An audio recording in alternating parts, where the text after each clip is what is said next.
राधे राधे दोस्तों, स्वागत है आप सभी का हमारे YouTube चैनल मधुरवाणी में। दोस्तों, आज की कहानी का शीर्षक है कि निंदा करने वालों को कितना बुरा परिणाम भोगना पड़ता है। दोस्तों, आप इस कहानी को पूरी सुने। इस कहानी को सुनकर आप किसी की निंदा करना भूल जाएंगे। तो दोस्तों, इस कहानी को शुरू करें उससे पहले अगर आप हमारे चैनल पर नए हैं तो चैनल को सब्सक्राइब करें और बेल आइकन प्रेस करें, जिससे हर नई वीडियो का नोटिफिकेशन सबसे पहले आपके पास पहुंचे। तो दोस्तों, बहुत समय पहले की बात है। एक महादानी राजा थे जिनका नाम था धर्मदेव। वो राजा इतने बड़े दानी थे कि उनके द्वार पर जो भी भूखा भिखारी या ब्राह्मण आते थे उन्हें वो भोजन नहीं करा देते, तब तक खुद भी भोजन नहीं करते थे। ये उनके रोज का नियम था। इससे पूरे राज्य में उनकी खूब प्रशंसा होती थी। राजा धर्मदेव के दान करने का भी एक नियम था। वो एक निश्चित समय तक दान करते थे।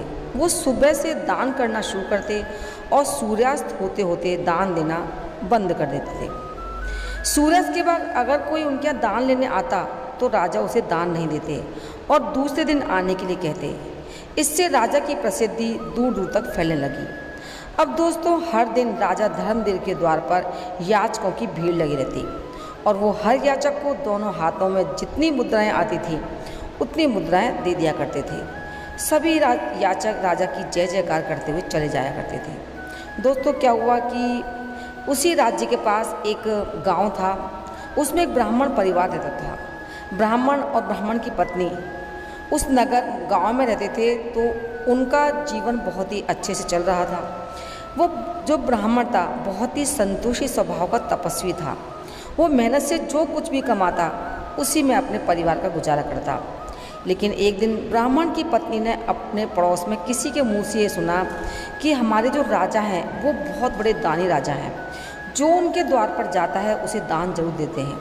तो दोस्तों, ब्राह्मणी पड़ोसन से ये बात जब सुनकर आई तो अपने पति से कहने लगी कि हमारे राजा हैं बहुत बड़े दानी हैं, उनके द्वार से कोई भी निराश होकर नहीं लौटता।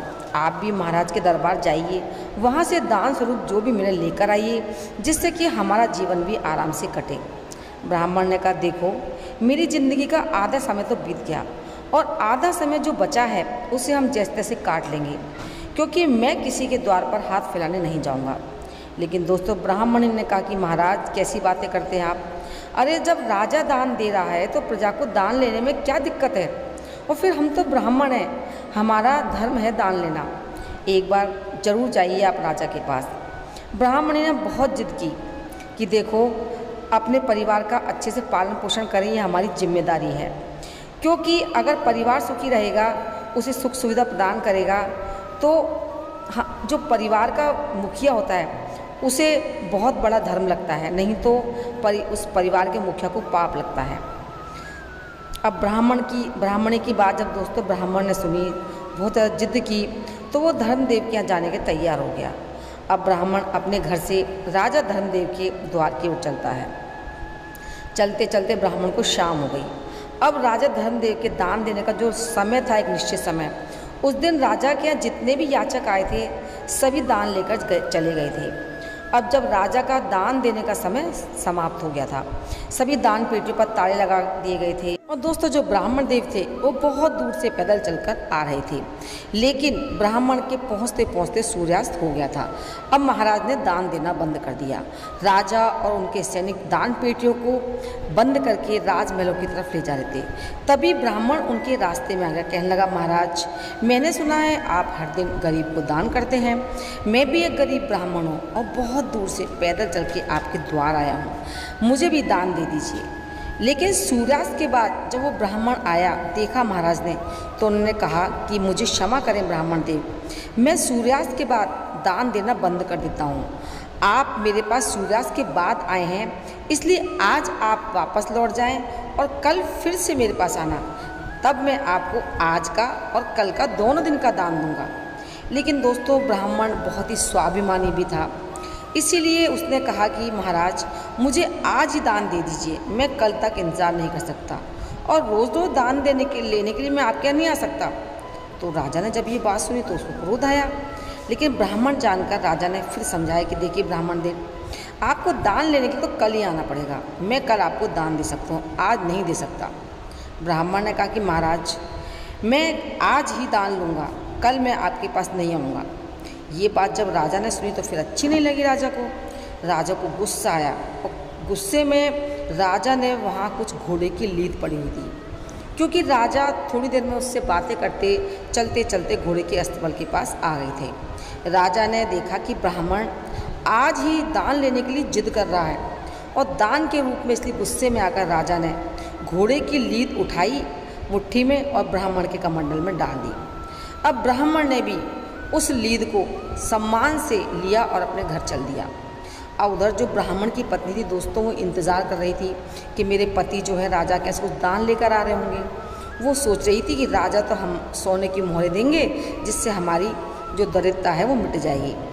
अब ब्राह्मण दान में घोड़े की लीद लेकर जब घर पहुँचे तो ब्राह्मण की पत्नी बहुत प्रसन्न हुई।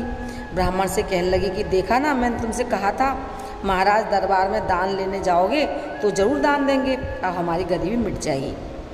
तो ये बात जब ब्राह्मण ने सुनी, उन्होंने कहा देवी, दान देने वाले ने दान दे दिया और मैंने उसे भी ले लिया। अब तुम एक काम करो कि यहाँ एक जगह पर गोबर से लीप दो, तब मैं तुम्हें दिखाऊंगा कि राजा ने क्या मुझे दान दिया है, और नहीं तो ये दान अपवित्र हो जाएगा। अब ब्राह्मणी तो बहुत प्रसन्न थी, उसने तुरंत एक जगह लीप दिया और वहाँ एक दीपक लगवा दिया ब्राह्मण ने, और वहाँ जाकर बैठ गई और देखने लगी कि देखे मेरे पति क्या दान लेकर आए हैं। तो उस ब्राह्मण ने घोड़े की लीद से भरा हुआ पात्र उस ब्राह्मणी को दिया। ये देखकर ब्राह्मणी को बहुत आश्चर्य हुआ, कहने लगी आप ये कैसा मजाक कर रहे हैं। ब्राह्मण ने कहा मजाक नहीं है, राजा ने जो तुम मुझे दान दिया है ना, वो मैंने तुम्हें दिया है लाकर।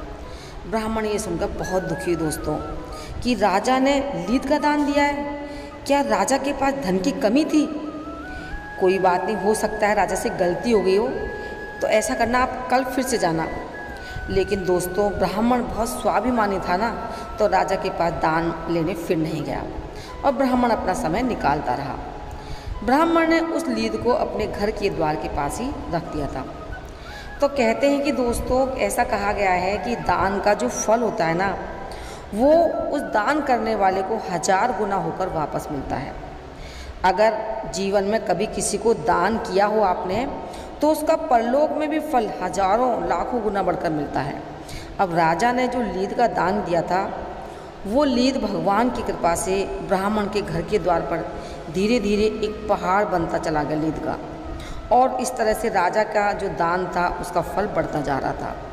ब्राह्मणी ब्राह्मण से पूछती कि अब इस लीद का क्या होगा, ये तो बढ़ती जा रही है, आप तो बहुत बड़े वेदों के ज्ञाता हैं, मुझे इसका अर्थ बताओ।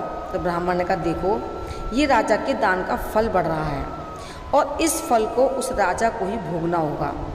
यदि हम इसे उपयोग में लेंगे तो राजा को इसका शुभ फल मिलेगा, लेकिन ये हमारे किसी काम की नहीं है, इसलिए इसका परिणाम तो राजा को ही भुगतना होगा। ये बात सुनकर ब्राह्मणी सोचने लगी कि जाने क्या हो रहा है। तो धीरे धीरे दोस्तों इस तरह समय बीतता गया और लीद का पहाड़ बढ़ता चला गया। अब एक दिन की बात है दोस्तों, राजा धर्मदेव वन में शिकार करने गए, लेकिन राजा को कोई शिकार नहीं मिला। जब शिकार नहीं मिला तो राजा का पहले नियम हुआ करता था कि राजा को जब कोई शिकार नहीं मिलता था तो बिना शिकार के अपने नगर लौटकर नहीं आते थे, चाहे उन्हें रास्ते में कहीं रुकना ही क्यों ना पड़ जाए। अब शाम का समय हो गया, तो सूर्यास्त के बाद किसी जीव को मारना ये क्षत्रियों का धर्म नहीं होता था, इसलिए राजा ने किसी भी कोई शिकार करना उचित नहीं समझा और ये सोचा कि अब मुझे यहाँ से चलकर किसी उचित स्थान पर ठहर जाना चाहिए। अब राजा जो थे धर्मदेव, वो जंगल के पास से अपने ठहरने की जगह ढूंढने लगे। तो ढूंढते ढूंढते राजा उसी ब्राह्मण के घर पहुँचे जिसे राजा ने आज से 10 साल पहले लीद का दान दिया था। लेकिन राजा के पास तो बहुत सारे याचक आते थे, तो राजा उस घटना को भी भूल गए थे। अब जब राजा धर्मदेव उस ब्राह्मण के घर पहुँचे तो वहाँ पहुँचकर राजा ने ब्राह्मण से कहा कि ब्राह्मण देव, आज मुझे आपके यहाँ ठहरने के लिए कोई स्थान चाहिए। राजा की बात सुनकर ब्राह्मण ने कहा कि आप हमारी कुटिया में आपका स्वागत है। तो दोस्तों उस रात राजा धर्मदेव ब्राह्मण की कुटिया पर विश्राम करते हैं, लेकिन उस ब्राह्मण के घर बेचारे के रूखा सूखा भोजन था। उससे ब्राह्मण ने राजा का अतिथि सत्कार किया। तो भोजन करने के बाद राजा ने वहीं रात बिताई। अब जब सुबह हुई तो राजा की नज़र ब्राह्मण की कुटिया के बाहर उस लीद के ढेर पर पड़ी जो एक पहाड़ के रूप में बन गई थी। उस लीद के पहाड़ को देखकर राजा ने ब्राह्मण से पूछा, ब्राह्मण देव, क्या आपके पास वास्तव में इतने सारे घोड़े हैं जो इतनी बड़ी लीद का ढेर लगा हुआ है? तो ब्राह्मण ने कहा कि देखिए भैया, हम तो पूजा पाठ साधना करने वाले ब्राह्मण हैं, हमें घोड़ों से भला क्या काम। तो राजा ने कहा कि आपके घर के बाहर ही लीद का ढेर क्यों लगा हुआ है? तो ब्राह्मण ने कहा, देखो, अगर तुम ये जानना चाहते हो कि लीद का ढेर क्यों है तो इसका बहुत बड़ा रहस्य है। अब राजा के मन में उस रहस्य को जानने की उत्सुकता बढ़ गई। ब्राह्मण ने कहा कि देखो, हमारे राज्य का जो राजा है ना, बहुत बड़ी दानी धर्मात्मा है, रोज़ सोने का दान करता है। अब 10 साल पहले मेरी पत्नी ने मुझे ज़बरदस्ती राजा का दान लेने भेज दिया। अब पत्नी के कहने पर मैं राजा का दान लेने चला गया। राजा से दान लेने की जिद करने लगा, लेकिन राजा का नियम था कि वो सूर्यास्त के बाद किसी को दान नहीं करते, और मैं सूर्यास्त के बाद पहुंचा। तो उन्होंने मुझसे कहा कि तुम अगले दिन आना, लेकिन मैं स्वाभिमानी हूँ, मैं जाना नहीं चाहता था राजा के पास। मेरी पत्नी ने जिद करके भेजा था, इसलिए मैंने राजा की बात नहीं मानी और मैंने कहा मुझे आज ही दान चाहिए। तो राजा ने भी गुस्से में आकर मेरे कमंडल में घोड़े की लीद डाल दी। अब मैं सम्मान सहित बिना कुछ कहे वहाँ से लेकर आ गया और मैंने उस लीद को यहाँ रख दिया, क्योंकि लीद मेरे कुछ काम की तो है नहीं, इसलिए, और मैं दान की वस्तु को फेंकना भी नहीं चाहता था। तो राजा ने पूछा कि ये तुम्हें थोड़ी सी लीद दी होगी दान में तो, पर ये इतना बड़ा पहाड़ कैसे बन गया? तो ब्राह्मण ने कहा कि देखो, हमारे वेद पुराण में ये कहा गया है कि जो दान देने वाला होता है, जितना दान करता है ना, उसका हज़ारों गुना उसको वापस मिलता है। और राजा का वो दान जो था समय के साथ बढ़ता जा रहा है। अब उस दान का फल राजा को खुद भुगतना होगा। ब्राह्मण की बात जब राजा ने सुनी तो उनके पैरों तले जमीन खिसक गई, क्योंकि वैसे तो राजा इस बात को भूल गया था, पर जब ब्राह्मण ने बताया तो राजा को सारी बात याद आ गई कि ये लीद तो मैंने एक ब्राह्मण को दान में दी थी। अब राजा एकदम घबरा गया, दोनों हाथ जोड़कर ब्राह्मण से पूछने लगा, ब्राह्मण देव, राजा इसका फल किस प्रकार भोगेगा, मुझे बताइए। ब्राह्मण ने कहा, देखो भाई, ये जो लीद का ढेर है ये राजा को खाना पड़ेगा, जब तक वो इसे खा नहीं लेगा तब तक ये बढ़ता रहेगा। ब्राह्मण की बात सुनकर राजा घबरा गया। उसने फिर बताया कि देखो, मैं ही वो राजा हूँ जिसे मैंने आपको लीद का दान दिया था, आप मुझे क्षमा करें और इसका क्या उपाय है ज़रूर बताएं, कैसे मेरा उद्धार होगा। ब्राह्मण ने कहा कि अगर तुम वही राजा हो तो इसका परिणाम भी तुम्हें ही भोगना पड़ेगा, क्योंकि दान देने वाला अगर किसी ऐसी वस्तु का दान देता है जो किसी काम की नहीं है, तो दान पाने वाले के लिए वो भी किसी काम की नहीं होगी, तो उस वस्तु का फल उसे भोगना ही पड़ता है। ब्राह्मण ने कहा, राजन, आपको आपके किए का फल तो भोगना ही पड़ेगा। अगर आप इस लीद को खाने से बचना चाहते हैं तो एक उपाय मैं आपको बताता हूँ, आप उस उपाय को कर लीजिए। अगर कर लेते हैं तो इस उपाय से आपके बहुत सारे हिस्सेदार हो जाएंगे, और अगर नहीं कर पाएंगे तो आपको अकेले ही सारी लीद को खाना होगा। ब्राह्मण ने बताया कि राजन, अगर आप अपनी खुद की निंदा करवाओ तो इससे राज्य में तुम्हारी निंदा होगी। कोई ऐसा काम करो जिससे कि तुम्हारी निंदा हो, तो ये जैसे जैसे निंदा होती जाएगी ना, उतनी ही लीद घटकर कम हो जाएगी। राजा ने कहा कि मेरी निंदा कौन करेगा, क्योंकि लोग तो मेरी प्रशंसा करते हैं, बड़ाई करते हैं। तो ब्राह्मण ने कहा कि एक काम करो कि आपके यहाँ जो कुल पुरोहित है ना, उनकी बेटी का हाथ पकड़कर ज़बरदस्ती अपने घर ले जाना, और जब वो मांगे तो उसको लौटाना मत। इससे क्या होगा, तुम्हारे राज्य में निंदा होना शुरू हो जाएगी, और वो जो कन्या है उसकी नज़र में भी तुम बुरे बन जाओगे। तुम उस कन्या को बेटी के रूप में लेकर आना, और ये बात तुम किसी को मत बताना कि तुम इसे बेटी बनाकर लाए हो, और उस कन्या को ले जाकर तुम अपनी रानी के पास छोड़ देना, और अपनी रानी से कहना कि उसे अपने बेटी की तरह पाले। अब प्रजा के लोगों को क्या पता कि तुमने उसे बेटी बना के ले गए हो, तो तुमने, और लोगों को लगेगा कि तुमने बहुत बड़ी निंदा का काम किया है, तो राज्य में तुम्हारी निंदा होनी शुरू हो जाएगी। अब तब तुम्हारी बुराई होगी तो ये लीद का ढेर घटकर कम हो जाएगा। राजा ने सोचा ये उपाय अच्छा है। अब राजा अपने राज्य में लौटा दोस्तों, और सीधा अपने कुल पुरोहित के घर पहुंच गया। अब कुल पुरोहित ने जब राजा को अपने घर आया देखा तो उसने पूछा, राजन क्या बात है, आज आप बहुत उदास लग रहे हो। राजा ने कहा, गुरुजी, आप अपनी बेटी को बुलाइए, मुझे उससे कुछ काम है। कुल पुरोहित ने सोचा कि कुछ हो सकता है इनाम वगैरह देनी हो, कोई ज़रूरी बात हो, तो उन्होंने अपनी बेटी को आवाज़ लगाई। जैसे ही बेटी बाहर आई, राजा ने दोस्तों उसका हाथ पकड़ा और पुरोहित को धक्का देकर बेटी को रथ में बिठाकर अपने घर ले गए। बेचारा ब्राह्मण अपनी बेटी के लिए गिड़गिड़ाता रहा कि महाराज ये आप क्या कर रहे हैं, लेकिन राजा ने एक नहीं सुनी और उस कन्या को ले जाकर अपने महल में रानी के पास छोड़ दिया और कहा कि इसे बिल्कुल अपनी पुत्री की तरह रखना और ये बात तुम्हें किसी को नहीं बतानी है। राजा ने पूछा, महाराज आप इसे क्यों लेकर आए, ये तो हमारे गुरुदेव की बेटी है। राजा ने कहा कि देखो तुम तमाशा देखो, मैं जो कर रहा हूँ उसको देखती जाओ और ये काम मैं अपने उद्धार के लिए कर रहा हूँ।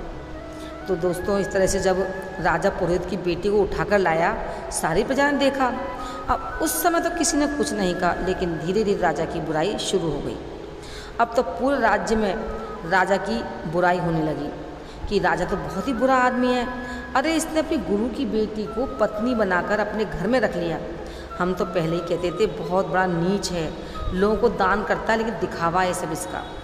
दोस्तों पूरे नगर में राजा की बुराई होने लगी। सब लोग कहने लगे ऐसे राजा का भी क्या भरोसा, जो अपनी गुरु की बेटी को नहीं छोड़ा, जो अपने गुरु का नहीं हुआ। तो दोस्तों इधर उसकी निंदा शुरू हो गई राजा की, और उधर ब्राह्मण के घर के द्वार पर वो लीद का ढेर कम होता चला गया। अब जो जो लोग राजा की निंदा कर रहे थे वो उस लीद के ढेर में हिस्सेदार बनते जा रहे थे और धीरे धीरे उस लीद का ढेर भी कम हो गया। राजा कुछ दिनों के बाद जब वहाँ फिर से ब्राह्मण क्या गए तो देखा लीद का ढेर थोड़ा सा रह गया था, जितना कि राजा ने ब्राह्मण को दान दिया था। ये देखकर राजा बहुत प्रसन्न हुआ।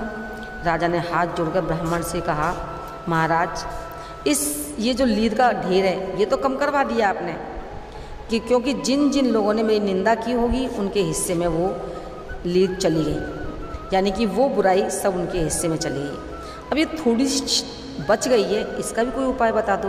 तो ब्राह्मण ने कहा कि महाराज ये जो लीद है ना ये तो आपके हिस्से की है, इसे तो आपको किसी न किसी जन्म में खाना ही होगा और इसे खाने के लिए आपको किसी कीट की योनि में जन्म लेना पड़ेगा।